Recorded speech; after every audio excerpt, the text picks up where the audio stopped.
Oh, geez, here we go once again, man. So apparently the biggest boss, aka Ricky Ross, almost took a loss. Okay, he was out there in Canada.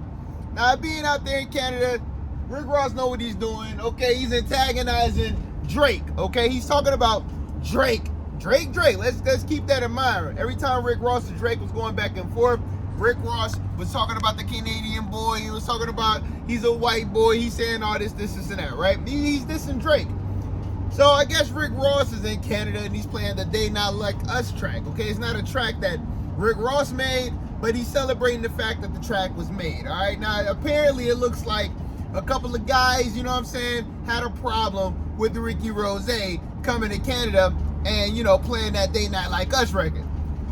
All right, cool. But you got to remember, all right, like Rick Ross, I don't think Rick Ross dissed Canada. And if I did, please correct me in the comments, man. You know what I mean? I don't think he did, but hey, correct me in the comments. Now, Rick Ross, Mr. Ricky Rose, the big boss, almost took a loss. Well, he was there chilling, he was vibing. I mean, he's showing vibes in Canada, man. You know what I mean? He's chilling, but he gonna play the They Not Like Us song. You're not gonna tell me nobody in Canada isn't playing the They Not Like Us song, okay? People in Canada is vibing to it too. I was just in Switzerland and in Italy, and they was playing that song out there too, all right? So it is what it is. But he's vibing, he's playing the song and stuff, you know what I mean? Some guys walk up to him and talking about, yo, you gonna press us in our own city?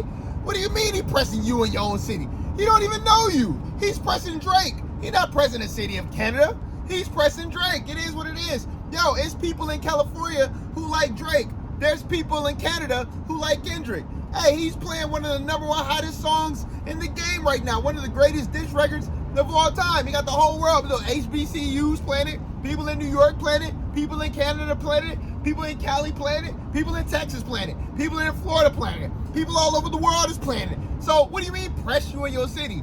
Second though, it's not your city.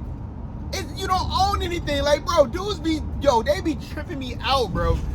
This is my city. You can't press me in my city. Dude, but the same dudes, when they start gentrifying your neighborhood and throwing you out on the street, you get mad because it's not your city. You don't own anything. You don't own anything. It's not your city. You were luckily born there. That's it, man. It ain't your city. You don't own that. You ain't running for governor. You ain't running for mayor. It ain't your city. Another note. Why are you pressing Rick Ross? Y'all should be pressing the DJ. Y'all ain't never seen Get Rich or Die Trying.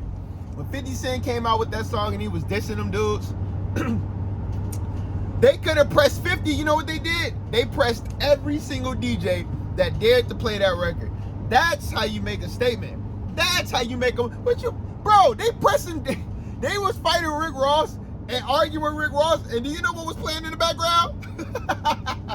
They Not Like Us, fool. You not stopping anything. They gonna keep spinning that record. You might end up going to jail. You might end up getting banned for the club. These are things that you're taking a risk on. Even if it didn't happen, that's what you're willing to risk. That's what Rick Ross don't even know you. I wonder if Drake even knows you, man. And if he did, my God, you better be getting paid or something, man, because you throwing your life down on the line for a record, for that the man didn't even make the record. He was dissing Drake, talking about the record, happy that the record got made, and I don't know if he got the record played in Canada or if he was just there when it got played. Either way, there's no reason to throw your life for it, man. I'm telling you, there's so many men, supposedly masculine men, with female emotions. It's not even funny, man. I'm not about to throw my life away and throw hands in the real world over shit that's happening on the internet. It's the internet, nigga. This ain't supposed to be real life. This supposed to be the internet. This supposed to be a place where, hey, shout out to Charleston White, man. It is make-believe. It's not real. You got people on here putting on a facade. The man's real name ain't Rick Ross, Ricky Rose. His real name ain't Drake. I think the only person that got a real name in this thing is Kendrick Lamar. But this is their persona. It's between these two grown men. And they're going back and forth safely on the internet.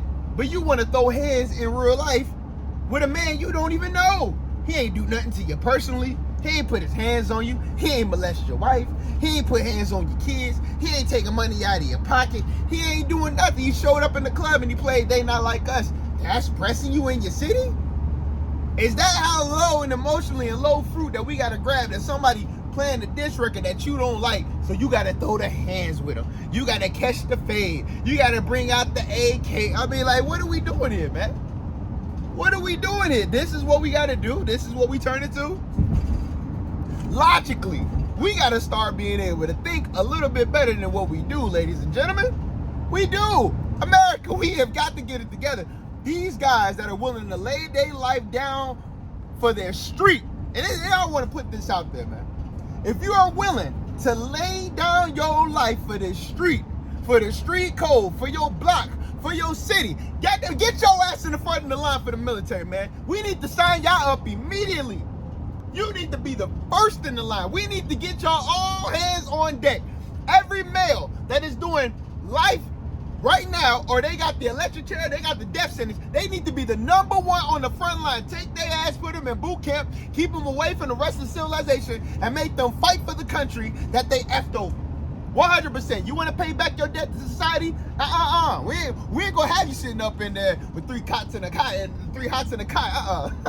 Nah, that ain't what we about to do. We about to give you some guns. That's what you used to using. We're gonna get you some guns, some weapons, some bombs. We're gonna do them like they do them guys in Suicide Squad. Yeah, nigga. We gonna do it like Suicide Squad. You go AWOL, we gonna blow your head off. All right, that's what we gonna do. We need to do these guys like they do in Suicide Squad, man. Let's go ahead and get all these mass murderers, these gang members, these rapists, these killers, and we're gonna put them on the front line. They gotta go through training. They gotta go through re-education. We're gonna do all that for them, man. Since you wanna lay down your life, you want to lay down for your city, for your streets, how about do it for your country? Let's get them out there, man. Let's put them out there for their country, man. And we're going to see what the real killers are, all right? You love killing? You just can't help you. The devil told you to do it? All right, no problem at all, sir. We're going to strap you with an all-you-got guaranteed death wish to go out there and fight for the country. And we're going to make sure, and matter of fact, we're going to take care of your family, too. We're going to make sure you're good, man. You know, we're going to make sure that your dedication and the things that you put out there for the rest of the world doesn't go unnoticed. We're going to make sure that your family taken care of and you're doing your due diligence to give back to your community and go ahead and pay for your sins by laying your life down on the line for the United States of the US of A. That's exactly what we're going to do, man. I think that'd be a great thing to put out there, man. If anybody in Congress, anybody in the White House is listening to this, I think that any man that is 100% guilty, is proven guilty without a shadow of a doubt, and they got life in prison, we need to take them out of them prisons, put them out there onto the military, and let them fight for their country to pay back to the citizens of the United States of America. So we ain't got to keep paying these tax dollars for these dudes. And the guys that's with the Canada Drake and want to beef and want to fight multi-millionaires in the middle of the club representing their city, they should be some of the first people on the front of the line to represent not only for your street, for your block, for your community, for your state, also for your country. You are going to be on the front line, front and center. And Rick Ross, let's have a talk with Rick Ross for a second, man, okay? Rick Ross, how the hell do you got all this money, all these resources, and your security is not up to par, my friend? Now I seen you laughing on the jet while you was flying away, but when your security was laid out sleeping, okay, they gave him the Winnie the Pooh snooze. Okay, your other guy was getting kicked like a field goal in the face. They over here giving them the WWE SmackDown versus Raw treatment. And Rick Ross, nobody had a taser, nobody had mace, nobody had guns, nobody had any kind of weapons, nobody had any technical forces, infantry, nothing. Ain't a perimeter. Rick Ross is down there with the peasants. You down there with the average everyday man. Ain't no average everyday man supposed to be rubbing shoulders with Rick Ross, not Ricky Rose. Because if you remember correctly, people was paying $200, $300, $400, $500 just to go to the car show in Atlanta at the land of paradise. The promised land, okay? So you sitting up here in Canada rubbing shoulder to shoulders with people that probably want to rip your head off, Mr. Ricky Rose. You rubbing shoulder with people, you went to the belly of the beast.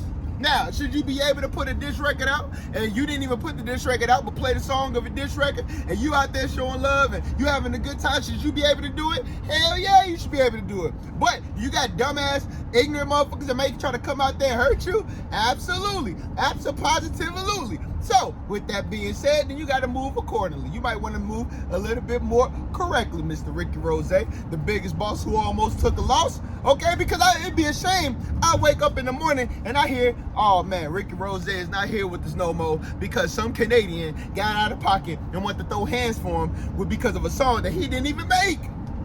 Hip-hop has got to be some of the most controversial, contradicting, ignorant, foolish, dumb-hearted foolery type of stuff we've ever seen. It is, and it's sad to say, but it didn't start out like that, but that's what it is now. We got two different individuals. At first, we was loving it because it kept it on wax. It was staying on wax. What did Rick Ross do that was so bad, that was so left field out of pocket, that you got to pull up and lay hands on the man? Words? Words. A lot of these men's demise come from words. From words, not the deeds. Not the actions of actions. We talking about words. Words. That don't sound like no grown man stuff to me. Nah, man. It sound like some of these dudes got a little bit of femininity in them. Yeah, man. It sound like somebody in smooth took a tampon and put it up their asshole, man. I'm just saying, man. Because ain't no way, man. Ain't no grown-ass man gonna come to see what another man at and tell him what he can and cannot play in the club, man. You got me crazy, man. Y'all dudes got me twisted, man. This cannot be the world that we live in. This is what it came down to. Ricky Ross, I hope you get some better security, man. I think you need to call up Charleston White. All right, yeah, man. Call up Charleston White and get you a little bit of technical information. Get you some of that mace. That's the same stuff you spray Soulja Boy with. Yeah, man. You need to go ahead and get that same stuff you spray Soulja Boy with. You need to go ahead, man, call you some real technical soldiers, man. You need to fire them security guards. You need to get some new security. Because I'm trying to tell you right now, man. All right, you need, if that was me, I had that kind of money, and I asked the dude that was doing security for me, yo, soon as the guy if he blinked the wrong way, with any type of malice in his heart, he getting taken down immediately. Whether it's the shockwave, all right, he could be like Stryker from Mortal Kombat, whatever it take, man. Hit him with the spray mace, hit him with the tactical gun, hit him with the electrocutioner, the taser. I'll pay for your bond, I'll get you out. But I felt my life was being threatened. I felt like my life was being threatened, that they was gonna take me down. Hey, Your Honor, I didn't mean to do it to the man, but he did. It was dark in there. We were a little inebriated, under the influence, a little bit of intoxication, and we just had to do what we had to do to go ahead and put down the threat, Your Honor. Okay, now we got the police, and we got surveillance, we got cameras at all times.